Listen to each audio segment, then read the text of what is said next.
उपदेश तय करे मंगलाचार।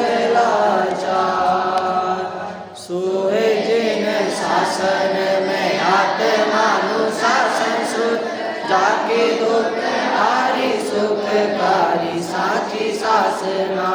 जाको गुण भद्र करता गुण भद्र, जाको जानी भद्र गुण नारी भव्य करत उपासना। ऐसे सारे शास्त्र को प्रकाशे अर्थ, जीवनी को बने उपकार। नासे मिथ्या ब्रह्म वासना, नाते देश भाषा करी अर्थ को प्रकाश कर। जाते मंद बुद्धि होके होते अर्थ वासना, जाते मंद बुद्धि होके होते अर्थ वासना। लक्ष्मी निवास निलयम विलीन विलयम निराय रदिवीरम। आत्मानुशासन महं भक्षे मोक्षाय भाव्यानां। जो लक्ष्मी के निलय रूप उन अविनाशी प्रभु को उद्धार। ग्रंथ रचु आत्मानुशासन, भव्य जनों को है शिवकार। आत्मानुशासन नामक ग्रंथ गुणभद्राचार्य द्वारा प्रणीत। इसमें अभी जो चर्चा चल रही है वो तपस्वी की चर्चा चल रही है, तपस्वियों की चर्चा चल रही है कि कैसा आचरण होना चाहिए। ये चर्चा तो अभी होते होते उस लेवल पर ये चर्चा पहुंची है कि भैया तपस्वी हैं वो ठीक है, तपस्वियों का उपदेश भी किस लिए दिया कि हमें उनके जैसा मार्ग पर चलना है, प्रवर्तन करना है। ये उपदेश किसके लिए था? तपस्वियों के लिए नहीं था। वो तो अपने मार्ग पर है ही। और बीच में बात आई मूल तपस्वियों की, जो अपने आप को क्या मानते हैं कि मैं तपस्वी हूँ, लेकिन उनके जो परिणाम हैं वो हमेशा कैसे रहते हैं? कषायमय रहते हैं। उनकी जो प्रवृत्ति है वो कैसी रहती है? कषायमय रहती है। तो उनको कहा नटी, नटी तपस्वी कहा। नटी मतलब नाटक करने वाला। कहाँ है हमारा भूतराज? कहाँ है? वो देखो कि भैया ये भूत है क्या? नहीं है, लेकिन स्टेज पे इसने ऐसा नाटक किया कि भैया वो भूतराज है। बताओ, हमारे वो कहाँ हैं गृहस्थ जो मुनि बनने के लिए जा रहे थे लेकिन बार बार आ जा रहे थे? देखो, तो क्या ऐसी प्रवृत्ति हो रही है क्या? अरे भैया वो तो नाटक था, उनके वो रोल थे। लेकिन जब नाटक हटता है तब वापस अपने लेवल पर हम आ जाते हैं कि भैया हम तो अभी विद्यार्थी हैं। तो ऐसे ही वहाँ पर वो जो मुनिग है उसको नाटककार कहा कि वो नाटक कर रहा है, ढोंग कर रहा है। ऐसा आचरण उसका अभी तक नहीं हुआ है तो हम उसे मुनि संज्ञा कैसे दे सकते हैं? कहा कि यदि ऐसे पद पर भी जाकर एक वो है, कहानी आपने सुनी होगी कि वो किसी का भी रूप धारण कर लेता था, लेकिन एक बार बोला कि जैन मुनि का रूप धारण करना है। हाँ, रंग गुलाल, ब्रह्म गुलाल। तो उसका क्या हुआ? हाँ, बहरूपिया था। तो सामने वाले को अच्छे से पता था कि यदि मैंने दिगंबर मुनि का रूप बोला, इसने यदि वीतरागता ग्रहण कर ली, उस पद पर चले गया, तो इसका मतलब क्या है कि वहां से वापस आने का सवाल नहीं है। क्या है? उसका प्रवर्तन भी वैसा रहता था, उसका आचरण भी वैसा रहता था जो वो रूप धारण करता था। तो अब वो जैन मुनि हो गया, ऐसे पद पर चला, वीतरागता का मार्ग अपना लिया, तो वहां से वापस आने की नहीं बोला है। हाँ, गुंजाइश नहीं है। ये तो भैया वन वे रास्ता है, यहाँ से वापस नहीं आ सकते हैं। आपने कई बार सुना होगा कि पाप आदि कार्य अगर कोई उसमें फंस रहा है, गलत कार्य में, व्यसनों में फंस रहा है, उससे भी ये कहते हैं कि भैया ये वन वे रास्ता है, वापस आने के लिए बड़ी मेहनत लगेगी, बड़ा मुश्किल होगा। देखा है या नहीं? आप किसी धूम्रपान करने वाले व्यक्ति को बोलो अरे भैया धूम्रपान मत किया करो, तो वो छोड़ पाएगा क्या? अरे बड़ा मुश्किल, बड़ी कठिनाई होगी, क्योंकि वो वन वे रास्ता इसमें भी कहा कि यदि पाप के उसमें आचरण कर रहे हो तो भी आना वापस मुश्किल है, लेकिन तो भी आ सकते हैं, ऐसा कहा, तो भी आ सकते हैं, कुछ तो गुंजाइश है। लेकिन एक बार यदि मुनि पद धारण किया तो उसका विच्छेद नहीं होना चाहिए, उच्च पद पर जाकर नीच कार्य नहीं करना चाहिए, तब ज़्यादा पाप लगेगा, तब ज़्यादा पाप का बंध होगा। आपने सुना है या नहीं, ऋषभदेव मुनिराज के बारे में सुना कि उनके साथ कितने सारे राजाओं ने दीक्षा ले ली थी, लेकिन कुछ वापिस गृहस्थ में आ गए। क्यों? गलत आचरण कर रहे थे। इंद्र ने आकर, देवों ने आकर उनको फटकारा, डांटा, ऐसे किया तो हम तुम्हें ज़्यादा दुख देंगे भैया, तो इसलिए शांति से वापस चले जाओ, कि उच्च पद है, इस पे नीच कार्य शोभनीय नहीं है, अशोभनीय है। तो अभी हम यहाँ पर पढ़ेंगे कि जैसे हमको आशा है, कैसे सब बच्चों से आशा है कि सब फर्स्ट आएंगे, सब अच्छे मार्क्स लाएंगे, लेकिन उनमें फर्स्ट नहीं आ रहे हैं, अच्छे मार्क्स नहीं आ रहे हैं, किसी के क्या हो रहा है, किसी के फेल हो रहे हैं, या किसी के कोई और कंडीशन बन रही है, तो उनसे क्या होती है, तुमसे उम्मीद नहीं थी। हाँ, वो आशा एक निराशा का कारण बनती है कि भैया अपन ने किसी पे भरोसा किया, आशा को भरोसा भी कहो, क्या कि हमने भरोसा किया और उस भरोसे पे तुम खड़े नहीं उतरोगे, तो इसका मतलब निराशा तुम्हें तो होनी है, सो होगी ही होगी, साथ में जिसने आशा तुमसे बांधी है उसको भी निराशा होगी। देखते हैं या नहीं? यहाँ पर उसी आशा के संबंध में अभी जो श्लोक अपन पाठ करेंगे, जिसके बारे में चर्चा करेंगे, उस आशा के बारे में बात करेंगे कि क्या होता है। क्या तुम किसी से एकदम वो कर लेते हो, जब बंध जाते हो क्या होता है? देखो पढ़ते हैं अपन, यहाँ पर सभी निकाल लीजिए, पेज नंबर 148, श्लोक नंबर है 156। आशा रूपी खाई की अगाधता, धनवान से याचना करने वालों की आशा रूपी खाई कैसी है, यह बात आगामी छंद में कहते हैं। देखिए पढ़ते हैं, सभी एक साथ पढ़ना। अनुष्टुप छंद है। आशाक निरतिवाबूद गाधा निर्वेश्या सापीयेन समीभूता तत्ते मान धनम धनम निधियों द्वारा भी नहीं भरती जो अगाध आशा की खान, यह जिस धन से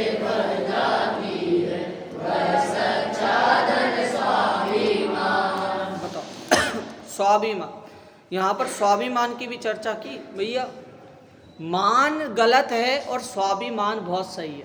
मेरे को बताओ कि किस किस की, कौन कौन इसमें हाथ उठाएगा कि हमें मोक्ष में जाना है?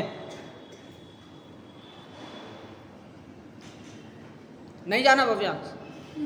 अच्छा जाना है, चलो सब है, बहुत बढ़िया, नीचे करो।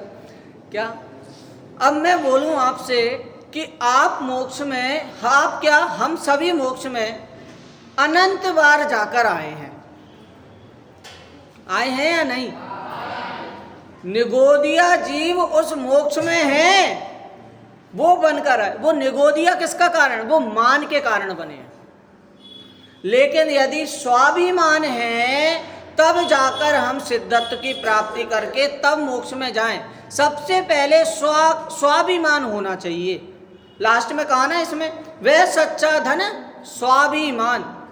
यदि स्वाभिमान होगा तब जाकर ही मोक्ष की प्राप्ति होगी। यहाँ पर जैसे एक 6 डाला का छंद है जो कि 6वीं ढाल में स्वरूपाचरण चारित्र से संबंधित है, उसमें कहा है, मैं यहाँ से पढ़ता हूँ। पुनिघाति शेष, वहाँ से अगर आपको दिख रहा हो तो 6वीं ढाल का 12वां छंद है, ठीक है। पुनिघाति शेष अगाति विधि छिन माहि, अष्टम भूप से वसु कर्म भिन से, सुगुण वसु सम्यक आदिक सब, संसार खार अपार पारावार, तरित रही गए अभिकार, अकल अरूप शुचि छेद्रोप अविनाशी भय। क्या? जिसने घाती कर्म का नाश करके भी, जिसने अघाती कर्म भी नाश किए, वो सिद्धत्व की ओर जाता है। सिद्ध का मतलब क्या होता है? क्या होता है? सिद्ध का मतलब होता है जिसके सारे कार्य पूर्ण हो गए हैं, जिसके कोई भी कार्य बचे नहीं है। हाँ, अपन ने तो उसमें धर्म का जो स्वरूप अपन ने रत्नकर्ण श्रावकाचार में पढ़ा है, उसमें कर्म हननते ऐसा आया। क्या? कि आप तो कौन है? धर्मी कौन है? धर्म क्या है? जिसमें सारे कर्मों का हनन हो गया है, वो धर्म है। कर्म 2 प्रकार से लेना, एक तो द्रव्य कर्म, भाव कर्म, नो कर्म, ये जो हैं वो एक प्रकार के ये कर्म है। और एक कर्म कौन से? व्याकरण की अपेक्षा हर्ष। एक कर्म कौन से व्याकरण की अपेक्षा? कार्य। बोलो भैया, जो भी आ रहा है बोला करो। क्या कर्म एक कौन सा व्याकरण की अपेक्षा? कार्य। जिनके सारे कार्य नष्ट हो गए हैं, जिन्होंने संपूर्ण अपने कार्य सिद्ध कर लिए हैं, वो सिद्ध परमेष्टि हैं। तो सबसे ज्यादा जरूरी है क्या? कर्मों का भी हनन होना। तो तभी अपने अंदर वो स्वाभिमान की प्रवृत्ति जागृत होगी। क्या कहा? और आगे अपने पहली पंक्ति देखें, निधियों के द्वारा भी नहीं भरती जो अगाध आशा की खान। निधियां पता है, नव निधियां, उनकी एक एक निधियों में, एक निधि में इतना अगाध, इतना अपार उनमें धन है, इतनी अपार सामग्री है, चाहे जितनी निकाल लो वो कहते हैं कि खत्म नहीं होती। लेकिन यहाँ पर क्या कहा कि ऐसी निधियां जिसमें से निकालते निकालते निकालते पूरी नव निधियां कदाचित समाप्त भी हो जाएं, लेकिन ये जीव की इच्छा ऐसी गड्ढा है जिसमें ये नव निधियां भी भर नहीं सकती हैं। समझो, चौथे उसमें कल्प वृक्ष होते थे, धीरे धीरे धीरे अभाव हुए ना। तीसरे तक तो कल्प वृक्ष थे, चौथे के शुरुआत में भी थे। क्या? ये कल्प वृक्ष चौथे काल में धीरे धीरे धीरे समाप्ति की ओर गए। पहले भी जीवों को इच्छा होती थी, उनके लिए कल्प वृक्ष विद्यमान थे। अब कल्प वृक्ष का तो अभाव हो गया, लेकिन इस जीव की इच्छा का अभाव अभी तक नहीं हुआ। समझो कि इच्छा ऐसा गड्ढा है जिसमें संसार की समग्र भोग सामग्री एक कंकड़ के समान प्रतीत होती है। देखिए आगे इसका अर्थ के माध्यम से और भावार्थ के माध्यम से अपन चर्चा यहाँ पर करते हैं। क्या कहा? अर्थ, आशा रूपी खान निधियों से भी अधिक गहरी है, वह भी जिससे समान हो जाती है, भर जाती है। ऐसा मान रूपी धन ही तेरा सच्चा धन है। इसमें मान का अर्थात क्या लेना? मान को स्वाभिमान। क्या लेना? स्वाभिमान। ठीक है। तो इसमें जो बात कही है कि निधियां तो बहुत सारी हैं, लेकिन इसकी इच्छा उससे भी ज़्यादा है, इच्छा रूपी गड्ढा उससे भी ज़्यादा बड़ा है, जो कभी पूरा नहीं हो सकता है। निधियों से सामान्य निकालकर हम पूर्ति कर लें, कदाचित वो निधियां भी पूरी हो जाए, खत्म हो जाए, लेकिन जो इसका गड्ढा है वो चाहे जितना भर ले तो भी पूरा नहीं भर पाता है। भावार्थ देखो, धनादि की चाह ही आशा है और आशा रूपी खाई अर्थात गड्ढा नवनिधियों से भी ज़्यादा गहरी है, अर्थात नवनिधियों से भी नहीं भरी जा सकती। जैसे आपने एक संजीव जी गोदा के प्रवचन हैं मनुष्य भव की दुर्लभता, ऐसा प्रवचन है उनका, उसमें कहा कि एक अपन कौन सा समुद्र उसमें कहा था, धातकी खंड का समुद्र, कालोदधि समुद्र कहा था, स्वयंभू रमण समुद्र का, क्या कि वहाँ पर हम एक तिनके दो तिनके अलग करके रखें एक कोने पे, स्वयंभू रमण समुद्र के एक कोने पे, और दूसरा तिनका रखें दूसरे कोने पे, उनके मिलने के चांसेस कितने हैं दोनों तिनकों के? कितने? समुद्र में डल गए, बह रहे हैं, कितने चांसेस हैं? 1% या 0.00001 इतना परसेंट होंगे, कदाचित वो मिल भी जाएं। लेकिन मनुष्य भव की दुर्लभता ऐसी बताई कि भैया ये मिलना बहुत कठिन है। ऐसे ही यहाँ पर वो बोल रहे हैं कि नवनिधियां कदाचित समाप्त हो भी जाएं, लेकिन ये इच्छाएं ऐसी हैं कि इसकी कभी पूर्ति नहीं होने वाली है। तो इसीलिए इच्छाओं को नवनिधि की उपमा दे रहे हैं। वो वहां पर यही कहते हैं, एक बार एक्सपेरिमेंट करके देखो। क्या एक्सपेरिमेंट करना है कि एक साइड तो अपन रख रहे हैं, क्या क्या, एक साइड रखा अपन ने एक इंद्रिय, द्वि इंद्रिय, तीन इंद्रिय, चार इंद्रिय, पांच इंद्रिय जीवों को। पांच इंद्रिय में भी नरक, त्रियंच, देवगति, पशुगति, इन सबको, एक इंद्रिय में सारे कीड़े मकोड़े, इन सबको अपन ने सबको रखा। और वो और यहाँ पर अपन ने रखा निगोदियाओं को, बस अकेले निगोदिया। यहाँ से अपन ने अनंत एक इंद्रिय उठाए, यहाँ से अनंत निगोदिया उठाए।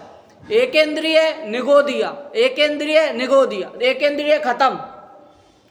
द्विइंद्रिय उठाए फिर निगोदिया उठाए, द्विइंद्रिय उठाए फिर निगोदिया उठाए, द्विइंद्रिय भी खत्म, तीन इंद्रिय भी खत्म, चार इंद्रिय भी खत्म, पंचेंद्रिय भी खत्म, लेकिन निगोदिया भी कितने सारे, वैसे के वैसे।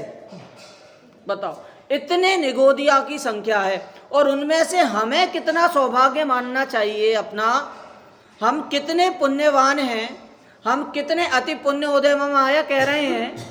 तो इसका मतलब क्या हुआ, उन सारे निगोदियाओं में से एकदम जैसे भाड़ में से चना उचकता है, वैसे उचकते हुए अपन ने ये एक इंद्रिय आदि पर्याय से लेकर अभी पंचेंद्रिय, संगी पंचेंद्रिय हैं। ये हमारा पुण्य का उदय है, ऐसा कभी प्रतीत होता है क्या? है अन्य जीवों को, त्रियंच गति के जीवों को देखकर ऐसा प्रतीत होता है कि हमारा मनुष्य भव कितनी दुर्लभता से मिला है। हाँ, दुर्लभ लही जो चिंतामणि क्यों पर्याय, ऐसा प्रतीत होना चाहिए भैया। यदि नहीं हो रहा है तो इसका मतलब अभी भी हमसे क्या दिल्ली दूर है। तो भैया अभी भी हमें मोक्ष के एक कदम भी हमने आगे नहीं बढ़ाया है। जैसे अपन को संसार में आकर कोई कहे, ये मैंने सुना था प्रवचन में, कि संसार में आकर हमको कोई कहे कि ये मंत्र पढ़ लो और इससे क्या हो जाओगे, अमर हो जाओगे। हैं? हमने पूछा कि कहाँ पर है वो जिसने ये मंत्र लिखा है, पुराना मंत्र है, कोई तो होगा ना। तो उसने बोला नहीं नहीं, जिसने मंत्र लिखा है वो तो चले गए, मर गए। क्या कि मंत्र जिसने अमृत का मंत्र लिखा है, जब वो ही जीवित नहीं रहा तो हम इस मंत्र पे कैसे भरोसा कर सकते हैं। तो भैया भरोसा तो सिर्फ स्वयं के अंतरंग परिणामों पर है, एकमात्र वो ही हमारे हाथ में है और कुछ हमारे हाथ में नहीं है। देखो, निधियों के निधान से धनादि निकालने पर भी वह खाली नहीं होता, परंतु कदाचित उसका भी अंत आ जाए। लेकिन धनादि की चाह रूपी आशा की कोई था नहीं है। नवनिधियां मिलने पर भी आशा रूपी गड्ढा खाली ही रहता है। इससे ज्ञात होता है कि उन निधानों से भी अधिक अथा आशा रूपी गड्ढा है। हे जीव, संतोष वृत्ति के कारण याचना रूप नम्रता दीनता का अभाव ही यहाँ मान है, और इस मान रूपी धन का प्रमाण इतना अधिक है कि वह आशा रूपी खान के समान हो जाता है। इस मान रूपी धन के होने पर आशा की अधिकता नहीं होती है। अरे आपने जब आपके पास जब मिनरल वाटर रखा है तो आप क्या वो खारा पानी पियोगे क्या? नहीं। आपके सामने जब खीर है तो आप दूध का पान करोगे क्या? नहीं। अरे तो बताओ, इसी प्रकार का कि जिसके पास ऑलरेडी इतना आनंद है, जिसके पास पहले से अपना स्वाभिमान है, तो वो अन्य दूसरे पर पदार्थों की परवाह कर सकता है क्या? नहीं कर सकता। हाँ, अपन तो बोलते हैं मेरी भावना में, अथवा कोई कैसा ही भय या लालच देने आए तो भी न्याय मार्ग से मेरा कभी न पद डिगने पाए। बताओ, मैं ज्ञानानंद स्वभावी आप लोग बोलते हो, शाम को जो प्रार्थना होती है, आगम पाठ जो होता है, उसमें भी आता है या नहीं? पर पदार्थ में मेरा कुछ भी नहीं है, यहाँ पर लिखा होगा मैं ज्ञानानंद स्वभावी हूँ। कहाँ लिखा है ये देखो? हाँ, यहाँ लिखा है, मैं ही मेरा करता धरता मुझ में पर का कुछ। बताओ, लिखा है। तो ये अपन बोलते तो हैं, लेकिन एक बार शब्दों में सिमट कर नहीं रहना है। यदि इसे स्वाभिमान बनाना है तो इस पर चिंतन आवश्यक है, और जब तक चिंतन नहीं होगा तब तक ये कार्य की सिद्धि भी नहीं हो सकती। चलो आगे देखें, कहाँ पर रुके थे? हाँ, एक मिनट, बड़ा संतोष है, इसलिए कहाँ पर है?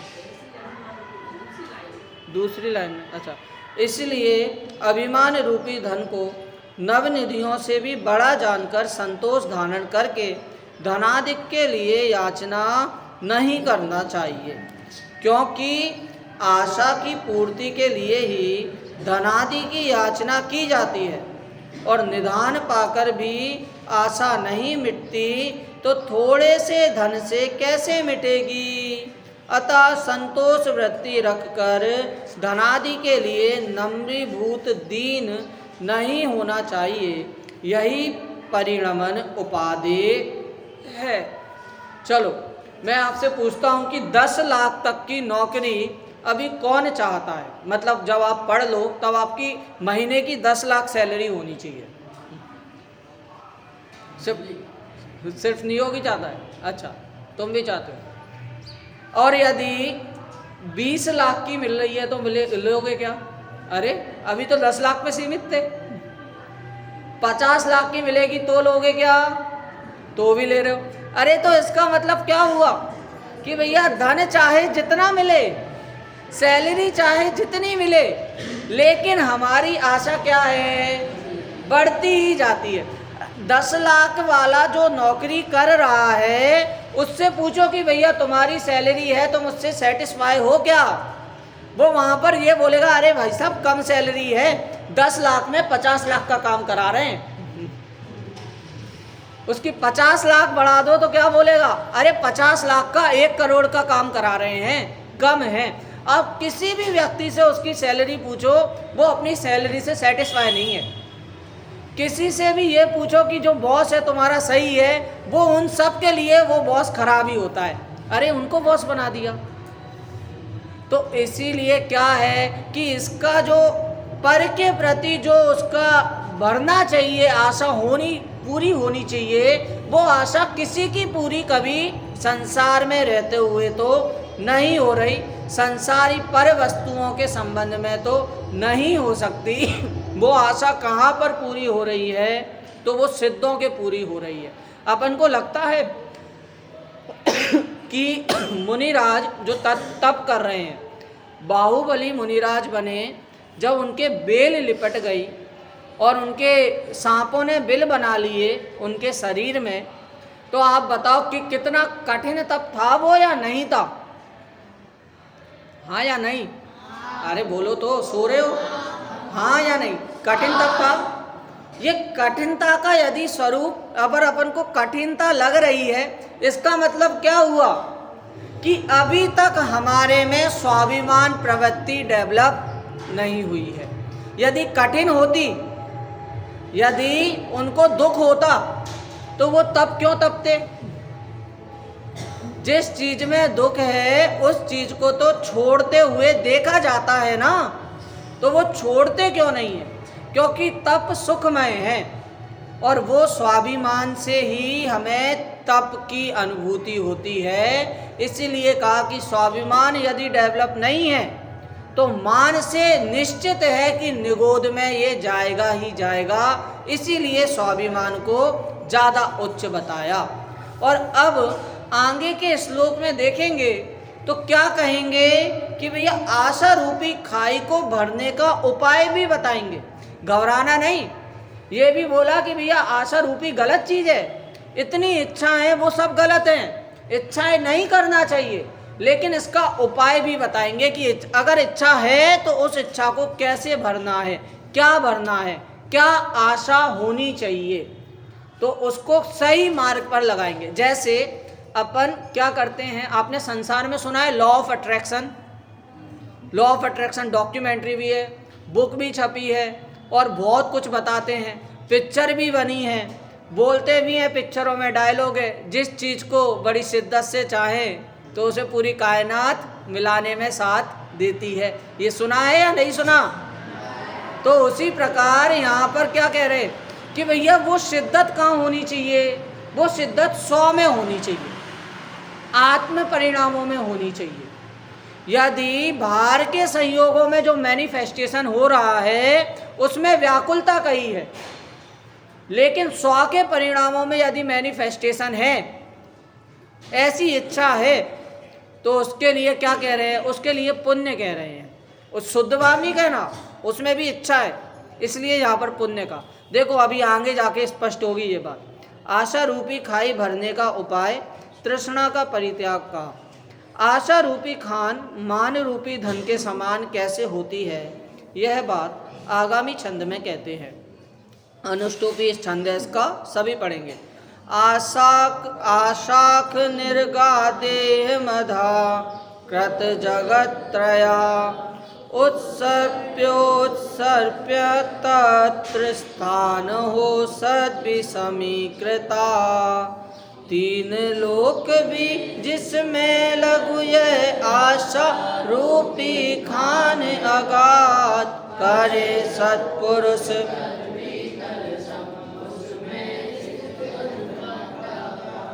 आपको लगता है कभी ऐसा, अगर आपके यहाँ पे टीचर है कोई स्कूल में बहुत स्ट्रिक्ट है, उसके नीचे क्या सभी बच्चे उससे बहुत घबराते हैं, उनसे बात करने में भी, उससे कोई खेल गेम की बात करने जाएं तो वो सबको पता है कि निश्चित रूप से मना ही होगी। लेकिन ऐसा कोई विद्यार्थी जो गेम की पूछने जाए और सर हमेशा उसको हाँ कर दे, या फ्री टाइम पूछने जाए सर हमेशा उसको हाँ कर दे, तो उसके लिए कैसा होता है? बाप रे, सब बच्चे जिनसे घबराते हैं उस बच्चे की बात वो सर मानते हैं।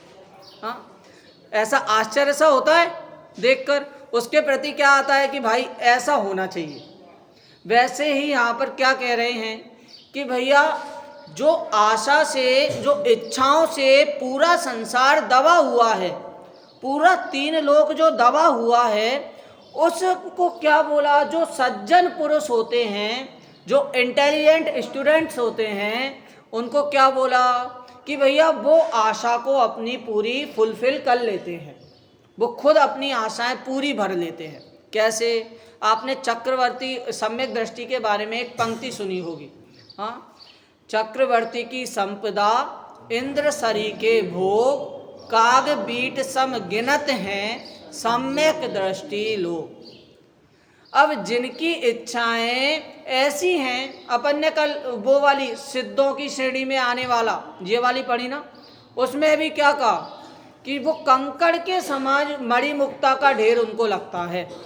हाँ, कंकड़ के समान लगता है, मणिमुक्ता का ढेर बोला, यदि यहाँ पर किसी को मणि मिल जाए तो वो कैसा बावरा सा हो जाए कि भैया मेरे को हीरा मिला, मुझे सोना मिला, मुझे 250 ग्राम का चांदी का सिक्का मिला, मैं आदर्श आया इसलिए। क्या कि भाई ये तो उसको बहुत बड़ी बड़ी चीजें लग रही हैं, लेकिन यहाँ पर क्या बोल रहे हैं, मुनिराजों को, ज्ञानी जीवों को, सज्जनों को, सम्यक दृष्टि को कैसा लग रहा है वो चीज कि ये तो अनंत बार मैंने भोगी हुई हैं, झूठन लगती है उसे। जैसे वमन करके कोई वापस मुख में ले सकता है क्या? वॉमिट करके कोई वापस मुंह में ले लेगा क्या? नहीं लेगा। तो उसी प्रकार ये भोग सामग्री उसको लगती हैं। आपके पास हलवा है जो सोले से बना है, शुद्ध, एकदम शुद्ध है। सोला वाला खाना जो बना था ना, अभी यहाँ पर अलग से आते थे सब लोग, तो वो एकदम सोले वाला खाना है, अटपेरे घी से बना है। वो यदि मुंह में अपने गया और ठसके से वापस बाहर आ गया तो अपन उसको वापस से खा सकते हैं या नहीं खा सकते? नहीं खा सकते, पक्का? हाँ, चल। तो उसी प्रकार यहाँ पर बोला कि वो भोग सामग्री को वमन के समान बोला कि अनंत बार सबने तो, मैंने तो भोगी हुई हैं, साथ में अनंत प्राणियों ने भी इसको कई बार भोगा है, क्योंकि संसार की वस्तु है, संसार में है, लेकिन ये मेरी नहीं है। तो इसीलिए क्या कहा कि यदि बाय चांस भोग भी रहा है तो उसे क्या कहा? घृणास्पद कहा है, उसको शर्म करने वाली बात कही है। तो ऐसे ही यहाँ कह रहे हैं कि भैया मुझे वो भोग सामग्री नहीं चाहिए, जिसकी ऐसी इच्छा है उसकी इच्छा अपने आप ही वो पूरी हो जाती है।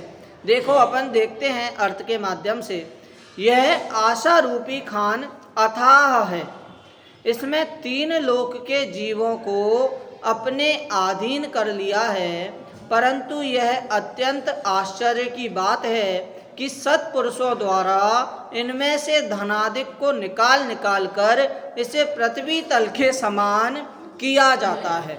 मतलब समझे कि भले महल हो, भले झोपड़ी हो, या भले कुछ भी ना हो, साधारण जमीन हो, उस महल को भी झोपड़ी और जमीन के समान ही गिना सज्जन पुरुषों ने। धन निकाल निकाल कर रख लेना मतलब क्या हुआ कि भैया उनके प्रति उनका ममत्व भाव, कर्तृत्व भाव, भोक्तृत्व भाव और कौन सा है? अपनत्व भाव, वो छूट गया है। तो इस प्रकार उन्होंने इन सब से धन को अपने भर लिया है। देखो, पाषाण आदि की किसी खान में से पत्थर निकालकर उसे अन्य भूमि के समान करना बहुत कठिन कार्य है। यह आशा रूपी खान इतनी अथाह है कि इसने 3 लोक के जीवों को अपने अधीन कर लिया है। इसके सामने 3 लोक की संपदा भी कम है, आशा रूपी खान उससे भी अधिक बड़ी है। हाँ, जड़ पर झुक झुक जाता चेतन की मार्दव की खंडित काया। ऐसे जो जड़ पर झुक रहा है, जो इच्छा जड़ पर अपने हो रही है, वो तो पूरा संसार कर ही रहा है, लेकिन इन लौकिक जनों से अलौकिक प्रवृत्ति क्या होती है कि जो जिस चीज से दबाया, इच्छाओं से जो दबा जा रहा है, उस इच्छाओं को स्वयं दबाना, वो आश्चर्य की बात है। देखो, आश्चर्य की बात क्या है? यह बड़े आश्चर्य की बात है कि इस खान में पाए जाने वाले धनादि पदार्थों को निकाल निकाल कर सत्पुरुष ऐसे समान कर लेते हैं। यहाँ यह आशय है कि आशा रूपी खान में अनेक पदार्थों की चाह पाई जाती है, परंतु सत्पुरुष त्याग भाव के द्वारा उन पदार्थों की चाह छोड़ते हैं। इस प्रकार वे सर्व चाह को छोड़कर, आशा को मिटाकर वीतराग भाव रूप समान भाव में प्रवर्तन करते हैं। हाँ, क्या कह रहे हैं भैया कि भैया जिसको यहाँ पर कोई भी, देखो बात ऐसी है कि सम्यक दृष्टि को भी विकार आता है। जरूरी नहीं है सम्यक दृष्टि 2 हाथ 2 पैर वाला ही है, उसके 4 हाथ या 4 पैर नहीं है। सम्यक दृष्टि को भी विकार आता है, परंतु क्या है कि वो विकार को याद नहीं करता, स्मरण नहीं करता, तो इसलिए उसको बंध नहीं होता। समझे? यहाँ पर वो रविंद्र जी आत्मन भी यही कहते थे कि विकार आने से पाप बंध नहीं होता, विकार का पक्ष रखने से पाप बंध होता है।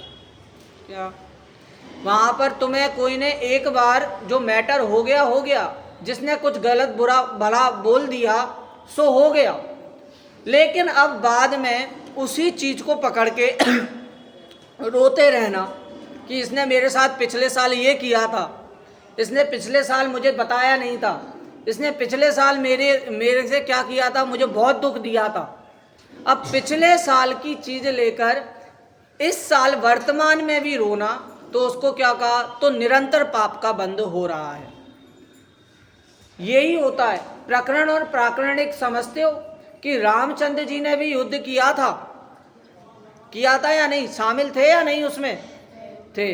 चलो, हनुमान जी भी थे या नहीं, भरत बाहुबली ने भी युद्ध किया था या नहीं, किया था। ये था प्रकरण, जितने भी युद्ध की बात चल रही है ये थे प्रकरण। लेकिन इन प्रकरणों में प्राकरणिक होना मतलब राग और द्वेष करना, अच्छा मानना, मजा आना, उन सबको बोला प्राकरणिक। यदि इन प्रकरणों में कोई प्राकरणिक नहीं बन रहा है तो वो अभी भी सम्यक दृष्टि है, और यदि प्राकरणिक बन रहा है अर्थात उसको मजा आ रहा है या उसको दुख हो रहा है, तो इसका मतलब वो क्या है, वो प्राकरणिक बन गया, अर्थात मिथ्या दृष्टि हो गया। धन सामग्री तो है ही संसार में, वो रहेगी क्योंकि वो संसार की है, तुम किसी से किसी की चीज नहीं छीन सकते। तो संसार में है, संसार की है, पुद्गल की है, तो इसीलिए वो तो रहेगी ही, वो विकार तो, वो प्रकरण तो रहेंगे ही। लेकिन इन प्रकरणों में प्राकरणिक बन गया तो इसका मतलब क्या हुआ, इच्छाओं के तले दब गया। और इन प्रकरणों में प्राकरणिक नहीं बना अर्थात राग द्वेष ममत्व आदि भाव नहीं हुए, तो इसका मतलब सम्यक दृष्टि हो गया। कितना इजी लग रहा है सुनने में, है ना? बस ये इजी कार्य होता नहीं है। अपन को प्राकरणिक नहीं बनना, अपन को ये प्रकरण विद्यमान रहेंगे और इनमें कुछ हो नहीं सकता। हमारे परिणाम हमारे हाथ में है, हमें अपने परिणामों को सुधारना है, इस बात का ध्यान रखना है। इस प्रकार आज हमने क्या करा, आज हमने देखा कि भैया आशा रूपी खाई एक तो बहुत बड़ी है, और इन आशा रूपी खाई को भी भरा जा सकता है, लेकिन वो आशा कैसी होनी चाहिए, वो आशा इन पर पदार्थों के संबंध में नहीं होनी चाहिए। इस प्रकार से आज हमने पूरी चर्चा की। अब कल निर्ग्रंथों द्वारा परिग्रह ग्रहण का निषेध, इसकी चर्चा अपन करेंगे। अब आज की चर्चा यहीं पर ही विराम देते हैं।